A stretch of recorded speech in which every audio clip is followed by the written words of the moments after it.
Jeremiah 4. If you, Israel, will return, then return to me, declares the Lord. If you put your detestable idols out of my sight and no longer go astray, and if in faithful, truthful, just, and righteous way you swear, as surely as the Lord lives, then the nations will invoke blessings by him, and in him they will boast. This is what the Lord says to the people of Judah and Jerusalem.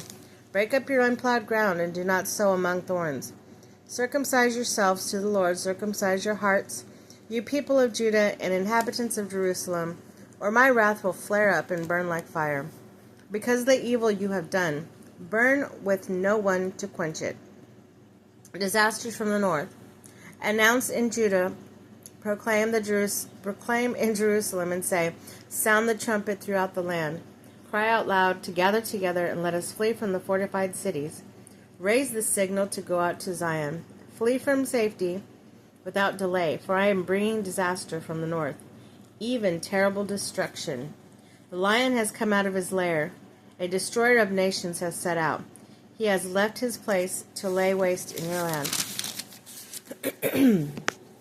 Your towns will lie in ruins without inhabitants. So put on sackcloth, lament, and wail, for the fierce anger of the Lord has not turned away from us.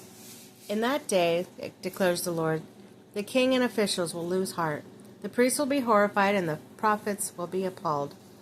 Then I said, alas, sovereign Lord, how completely you have deceived this people and Jerusalem by saying, you will have peace when the sword is at our throats.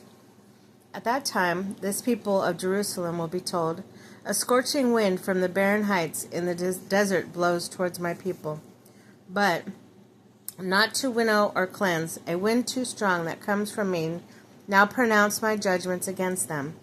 Look, he advances like the clouds, his chariots come like a whirlwind, his horses are swifter than eagles. Woe to us, we are ruined. Jerusalem, wash the evil from your hearts and be saved. How long will you harbor wicked thoughts? A voice is announcing from Dan, proclaiming disaster from the hills of Ephraim. Tell this to the nations, proclaiming concerning Jerusalem. A besieging army is coming from the distant land, raising a war cry against the cities of Judah.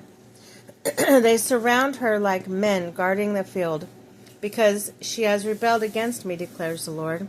Your own conduct and actions have brought this on you. This is your punishment, how bitter it is, how it pierces the heart. Oh, my anguish, I writhe in pain. Oh, the agony of my heart pounds within me. I cannot keep silent, for I have heard the sound of a trumpet. I have heard the battle cry. Disaster follows disaster. The whole land lies in ruin.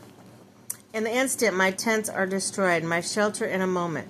How long must I see the battle standard and hear the sound of the trumpet? My people are fools. They do not know me. They are senseless children. They have no understanding. They are skilled in doing evil. They know not how to do good.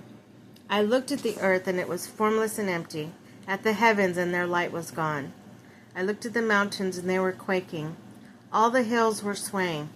I looked, and there were no people. Every bird in the sky had flown away. I looked, and the fruitful land was a desert, and its town lay in ruins before the Lord, before his fierce anger. This is what the Lord says. The whole land will be ruined, though I will not destroy it completely. Therefore the earth will mourn, and the heavens above grow dark. Because I have spoken and will not relent. I have decided it and will not turn back. At the sound of the horsemen and archers, every town takes to flight. Some go in the thickets. Some climb up among rocks. All the towns are deserted and no one lives in them. What are you doing, you devastated one? Why dress yourself in scarlet and put on jewels of gold? Why highlight your eyes with makeup? You adorn yourselves in vain. Your lovers despise you and they want to kill you. I hear the cry as of a woman in labor, a groan as if bearing her first child, the cry of the daughter of Zion gasping for breath, stretching her hand and saying, alas, I am fainting. My life is given over to murderers.